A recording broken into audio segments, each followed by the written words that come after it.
চান্দা শাপলা শাপলা দোকান থেকে দর্শক দেখতেছেন আপনারা গাঁজা সহ রিকভারি।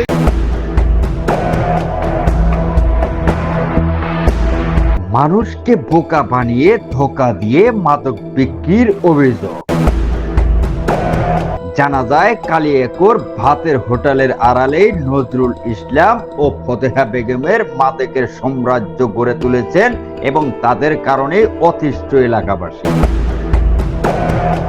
গাজীপুরের কালিয়াকৈর উপজেলায় চন্দরা আশেপাশে এলাকায় সাধারণ ভাতের হোটেলের আড়ালে ভয়াবহ মাদকের সিন্ডিকেট গড়ে তোলেন অভিযোগ উঠেছে। কোথা থেকে কিনছেন? চান্দা শাপলা শাপলা দোকান থেকে হ্যাঁ ঠিক আছে, ওইভাবে রাখেন। দর্শক দেখতেছেন আপনারা স্থানীয়দের দাবি চিহ্নিত মাদক কারবারি মোহাম্মদ নজরুল ইসলাম এবং তার স্ত্রী ফতেহা বেগমের নেতৃত্বে এই জমজমা মাদকের কারবার পুরো চন্দরা এলাকায় গড়ে তুলেছেন। অনুসন্ধানে জানা যায় চন্দরা মোড় এর আশপাশে বেশ কিছু ভাতের হোটেল এখন নজরুল ও ফতেহা বেগমের মাদকের সিন্ডিকেটের প্রধান আস্তানা পরিণত হয়েছে। খাবারের হোটেলের আড়ালে এই দম্পতি গড়ে তুলেছেন এক দুর্বৃত্ত মাদক নেটওয়ার্ক।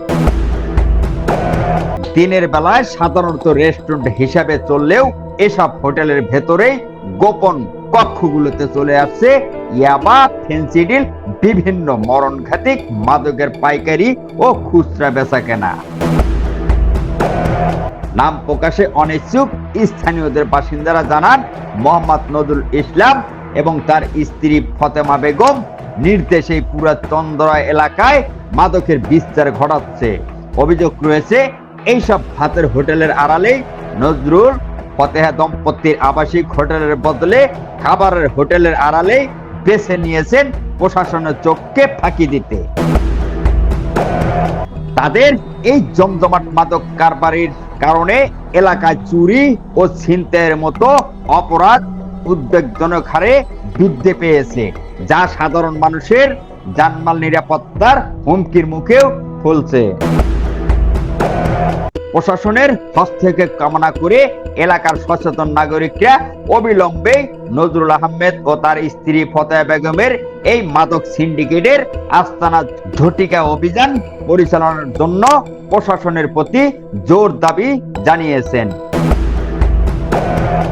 বিশেষ করে কালিয়াকৈর থানা পুলিশ র্যাবের একের পক্ষ থেকে কঠোর নজরদারি ও ভ্রাম্যমাণ আদালত পরিচালনা করাও এখন সময়ের দাবি।